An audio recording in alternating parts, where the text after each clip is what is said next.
sebesar-besar pohon. Kalau udah bawa Kalau melawan tukang kayu atau rumbang juga. Pohon beringin, pohon jati, bisa gede banget tuh. Alot, tapi kalau udah ketemu tukang kayu, jadi perabot lu.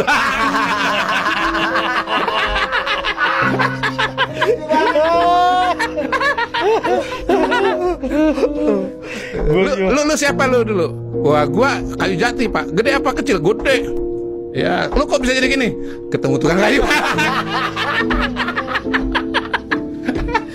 Di mana gedenya? Lu nggak kelihatan. Ya tadi, Pak, ketemu tukang kayu, Pak.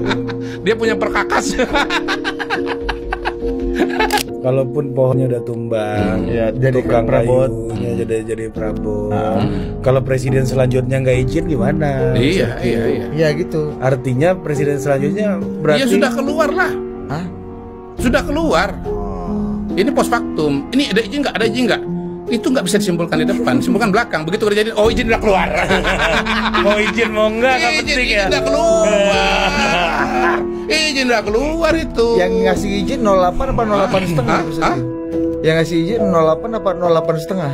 08 dan dilaksanakan 08 setengah.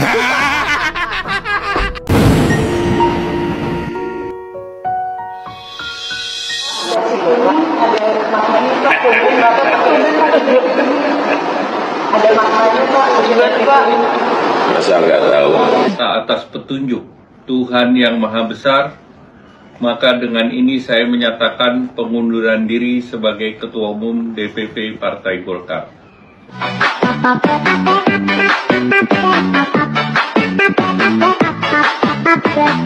Ada apa dengan Golkar? Winter is coming kah? Mundurnya Pak Erlangga dari Ketum Golkar jelas menimbulkan pertanyaan, apakah ada intervensi Akatsuki?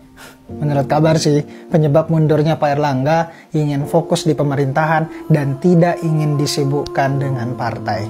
Bayangin dua tokoh besar Airlangga dan Yusuf Hamka secara bersamaan menyatakan mundur dari Partai Golkar. Ada apa sebenarnya teman-teman? Apakah ini sekedar kebetulan atau ada operasi politik besar yang sedang berlangsung? Ya teman-teman, ketika dua figur penting dalam satu partai politik besar mundur hampir bersamaan, jelas kita harus bertanya teman-teman, apa yang lagi terjadi di balik layar sana? Apakah kekuatan tersembunyi yang mendorong keputusan ini ada? Ya, kita nggak bisa melihat peristiwa ini hanya sebagai kejadian biasa. Ini bukan sekedar soal pergantian pimpinan partai, tapi mundur bagian dari permainan politik yang lebih besar. Jelas teman-teman, banyak pihak yang mulai berspekulasi tentang adanya operasi politik di balik pengunduran diri mereka. Ya mungkin aja ini adalah strategi untuk mempersiapkan perubahan besar di internal Golkar. Atau mungkin aja juga adanya tekanan dari koalisi politik lainnya yang mau ambil alih dominasi Golkar menjelang Pilkada 2024. Jelas semua ini harus ada pertimbangan matang buat kemungkinan adanya ketidakpuasan internal di Golkar itu sendiri yang selama ini tertutup rapat. Apakah ada konflik kepentingan yang nggak bisa diselesaikan sehingga mendorong kedua tokoh ini buat mundur? Atau ini adalah tanda bahwa Golkar sedang mengalami krisis kepemimpinan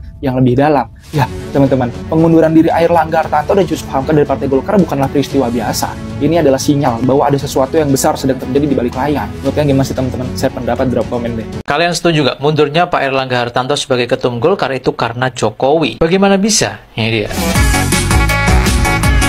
Oke guys, jadi mundurnya Pak Airlangga Hartarto sebagai Ketum Golkar menimbulkan banyak sekali opini di masyarakat. Salah satu opini yang tersebar luas di media sosial adalah mundurnya Pak Airlangga itu dikarenakan Jokowi. Banyak juga komenan yang menyebarkan isu bahwasannya tukang kayu menebang pohon beringin. Jujur ya, sampai saat ini saya pribadi masih belum percaya apakah Pak Jokowi memang sekuat itu. Tapi kalau misalnya orang-orang pada percaya, artinya mengakui bahwasannya the power of Jokowism legacy itu benar-benar real. Atau jangan-jangan ini justru bukan karena Pak Jokowi, tapi ada orang-orang dengan kekuatan yang lebih besar di belakang Pak Jokowi yang sudah menyeting semua ini. Ada juga yang mengatakan bahwasanya mundurnya dari Pak Airlangga ini disebabkan karena kasus tertentu. Tapi itu juga belum bisa dipastikan. Dan satu lagi, kalau misalnya Pak Jokowi ini cara main politiknya memang sebrutal itu, artinya ada alasan mendasar kenapa Pak Jokowi seperti itu. Mungkin saja ya, Pak Jokowi dulunya merupakan seorang yang baik dan juga polos. Tetapi karena banyak lawan politik yang mungkin meremehkan, bahkan banyak juga orang yang menghina secara fisik dan difitnah terus-terusan, mana ada orang yang tahan dengan hal-hal seperti itu bertahun-tahun. Saya jadi teringat ada sebuah pepatah yang mengatakan bahwasanya jangan pernah menyakiti orang yang baik kalau Anda tidak mau bahwasanya orang baik itu akan berubah menjadi iblis yang mengerikan. Tapi gimana menurut kalian? Pengurus-pengurus Partai Golkar kan sebetulnya minta petunjuk atau minta arahan dari Pak Jokowi. Dan jangan dilupakan bahwa calon terkuat pada waktu itu namanya Bambang Susatyo. Bukan Airlangga Hartarto. Airlangga Hartarto itu kalau maju sendiri nggak ada apa-apanya dibandingkan dengan kandidat yang lain. Nah, Airlangga Hartarto bisa jadi ketua umum karena lirikan matanya Pak Jokowi. Jadi ketika ditanya oleh pengurus Partai Golkar, Pak siapa Pak? Jadilah Airlangga Hartarto. Jadi Airlangga Hartarto jadi ketua umum itu bukan karena kekuatan dia. Karena? Justru karena kelemahan dia. Iya, karena dia paling lemah di antara yang lain. Nah itu saya juga belum tahu siapa yang memaksa beliau. Kalaupun itu keinginan beliau pribadi, saya juga ragu kalau ditanya. Tapi kalau ada yang memaksa mundur atau tidak, walau alam bisawab, cuman Allah yang tahu. Mengatakan kalau Pak Erlangga itu dizolimi dari luar atau gimana Pak? Boleh ke kanan.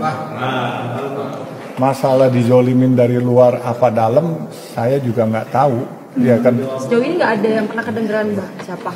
Oh, dengar banyak. I know too much, but I don't want to talk too much. Ada isu kalau seperti apa ke Pak Erlangga, Pak? Oh baik, as usual. Saya kan bilang, saya kenal Pak Erlangga, saya kenal ayahnya. Ayahnya itu banyak budi, saya utang budi. Jadi dan Pak Erlangga juga orang yang baik seperti ayahnya dan strong leadership. Jadi buat saya ya is a good man. Tekanan-tekanan dalam negosiasi pilkada bisa jadi nggak kalah dahsyat dari pilpres. Airlangga Hartarto resmi mundur sebagai ketum Golkar. Padahal pendaftaran calon kepala daerah dibuka sebentar lagi pada 27 Agustus 2024 mendatang. Tapi dinamika menjelang pendaftaran memang makin dinamis. Dalam pilkada, Koalisi Indonesia Maju bertekad selalu bersama. Namun realitanya tak semudah itu. Perlu negosiasi-negosiasi tingkat dewa. Sejumlah pilgub yang selama ini jadi negosiasi alot di antara Koalisi Indonesia Maju sudah terlihat. Pilgub Jabar, Jakarta, dan Banten yang paling menarik. Karena tokoh yang punya survei tinggi tak dipilih Koalisi Indonesia Maju. Ridwan Kamil, politikus Golkar yang punya elektabilitas paling tinggi di Jabar, digeser ke Pilgub Jakarta. Pun Airin yang juga politikus Golkar dan memiliki elektabilitas paling tinggi di Banten, gak dipilih Gerindra Jas. Sementara Anies Baswedan yang punya elektabilitas paling tinggi di Jakarta, terancam gagal maju. Padahal Anies beri efek signifikan terhadap suara PKS, Nasdem, dan PKB dalam pemilu lalu. Yusuf Hamka ngaku kalau Erlangga mundur gara-gara goyangan dari luar. Jadi gini, politikus Golkar Yusuf Hamka atau akrab disapa Babah Alun mutusin buat mundur dari Partai Golkar. Loh, kok tiba-tiba ngundurin diri, bah? Yusuf Hamka ngaku takut terzolimi kayak Airlangga Hartarto yang baru aja mundur dari kursi ketua umum partai berlambang pohon beringin itu. Waduh, ada apa nih? Babah Alun ngaku pilih mundur setelah lihat pergolakan dari luar dan dalam Golkar. Bos jalan tol ini menilai banyak pihak yang pengen jadi ketua umum Golkar. Siapa aja tuh? Terus Ketua DPP Partai Golkar Aceh Hasan Syazili ikut ngerespon. Katanya sih partai menghormati mundurnya Erlangga dan Yusuf Hamka. Bahkan keputusan keduanya gak akan berpengaruh sama kader lain. Apa iya? Semoga aja gak ngaruh deh. Soalnya bisa jadi efek domino. Menurut lo gimana ya Ramania? Teman-teman Golkar seluruh Indonesia, saya Luhut Binsar Panjaitan. Saya agak kaget juga mendengar gonjak-ganjing mengenai partai kita ini, Partai Golkar sebagai aset demokrasi Republik Indonesia ini yang mau didorong agar ada Munas luar biasa sebelum Munas Desember tahun 2024 ini. Saya ingin menyampaikan pada semua teman-teman yang menonton video ini, jangan pernah Golkar itu diatur-atur oleh orang luar. Biarlah Golkar itu menentukan jalannya sendiri. Golkar itu akan ada Munas sesuai aturan Munas yang lalu di bulan Desember tahun ini. Ya kita tunggu saja Desember tahun ini. Yang kedua, saya menyampaikan apa yang salah dengan Ketua Umum Golkar, Saudara Erlangga. Saya di kabinet sama-sama dengan dia dan dia melaksanakan tugas yang baik, dan menurut saya Golkar dalam kemungkinan dia itu juga mencapai prestasi yang cukup baik. Ya kita semua harus kompak di Golkar ini, jangan pernah kita mau diintimidasi atau dipengaruhi oleh siapapun dari luar untuk tujuan-tujuan pribadi atau tujuan lain yang membuat Golkar itu jadi tidak solid. Saya himbau semua teman, ayo rapatkan barisan kita, mari kita semua mendukung anggaran dasar rumah tangga dan hasil keputusan Munas yang lalu. Apapun Golkar itu tetap harus solid. Saya percaya kita semua akan solid. Saya Luhut Binsar Panjaitan sekali lagi menghimbau kita semua harus solid. Megawati prihatin Erlangga Hartarto mundur dari ketum Golkar. Ketua Umum DPP PDI Perjuangan Megawati Soekarno Putri menyampaikan rasa prihatin atas mundurnya Erlangga Hartarto dari jabatan sebagai Ketua Umum Partai Golkar. Respons Megawati itu disampaikan oleh Sekjen DPP PDI Perjuangan Hasto Kristianto. Hasto sendiri mengaku terkejut mendengar kabar mundurnya Erlangga sebagai Ketum Golkar. Ia mengaku langsung dipanggil untuk melapor ke Megawati. Tapi ketika muncul dan menguat nama Bahlil kan di situ seakan-akan terjustifikasi nih dugaan-dugaan bahwa proses politik yang sekarang sedang terjadi itu bukan berasal dari internal, bukan bottom up, tapi sifatnya top down dan berasal dari keinginan kekuasaan yang menginginkan orang dekatnya menjadi ketua umum Partai Golkar. Bahlil ini kan betul KTA juga pernah menjadi pengurus provinsi, tapi kan yang lebih dikenal orang adalah kedekatannya dengan Joko Widodo.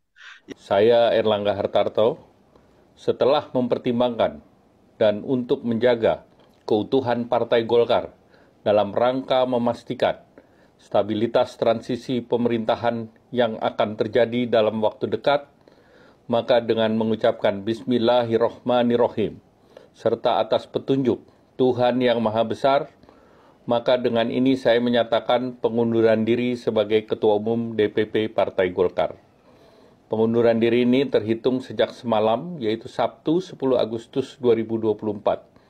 Selanjutnya sebagai partai besar yang matang dan dewasa, DPP Partai Golkar akan segera menyiapkan mekanisme organisasi sesuai dengan ketentuan ADART organisasi yang berlaku. Semua proses ini akan dilakukan dengan damai, tertib, dan dengan menjunjung tinggi marwah Partai Golkar. Saya melaporkan terlebih dahulu kepada Ketua Umum PDI Perjuangan Ibu Profesor Dr. Megawati Soekarno Putri terkait dengan dinamika politik nasional, ya khususnya yang sangat mengejutkan bagi kami adalah berita mundurnya Ketua Umum Partai Golkar Bapak Erlangga Hartarto. Hal itu akan membawa dampak yang kurang baik, termasuk di dalam perekonomian nasional kita. Sebagai partai politik, PDI Perjuangan tidak campur tangan terhadap rumah tangga partai politik lain, tetapi tentu saja terhadap apa yang terjadi itu sangat mengejutkan dan kami prihatin karena kami juga bisa merasakan suasana kebatinan di balik itu. Itu terima kasih. Erlangga Hartarto resmi mundur dari Ketum Partai Golkar pada Sabtu 10 Agustus 2024. Pengunduran Menko Ekonomi ini mengejutkan banyak pihak karena tidak ada tanda-tanda yang menggoyang posisinya sebagai Ketum Golkar sebelumnya. Tak lama setelah pengunduran itu, beredar 3 calon kuat menggantikan Erlangga, yakni 1. Bahlil Lahadalia, 2. Agus Gumiwang, 3. Bambang Susatyo. Menurut Sobat Gerakan Politik, siapa ya yang pas jadi Ketum Golkar selanjutnya?